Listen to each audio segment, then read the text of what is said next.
హల్లెలూయా.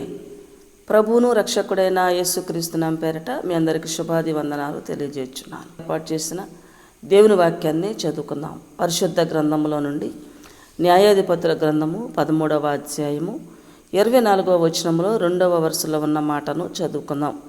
యెహోవా అతనిని ఆశీర్వదించెను. దేవుడి వాక్యం దీవించునుగాక. ఆమేన్. ప్రభునందు దేవుని బిడ్డలారా, ఈ వాక్యము ద్వారా దేవుడు మనతో ఈ రీతిగా మాట్లాడుతున్నారు. యెహోవా అతనిని ఆశీర్వదించెను.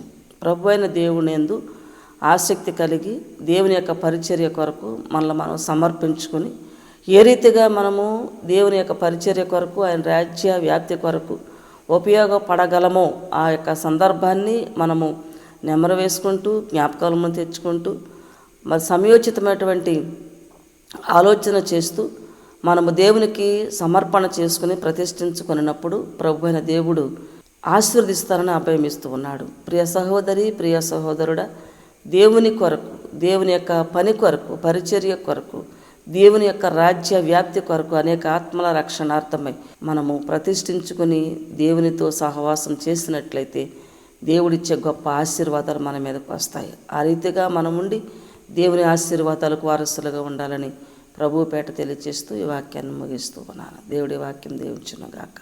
ఆమేన్. ప్రార్థన చేసుకుందాం.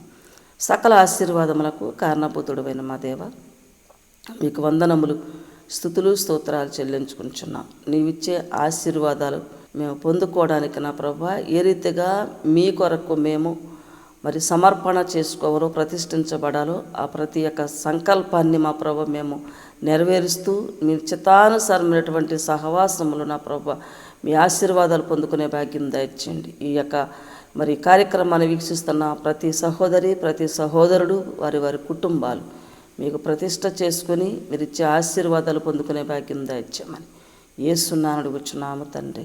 ఆమేన్. తండ్రి అయిన దేవుని ప్రేమ, కుమారుడైన యేసుక్రీస్తు కృప, పరిశుద్ధాత్మిక అన్యోన్య సహవాసం ఇప్పుడు ఎల్లప్పుడూ సదాకాలం మనందరికీ తోడై ఉండి నడిపించునుగాక. ఆమేన్. ఆమేన్. హల్లెలూయా.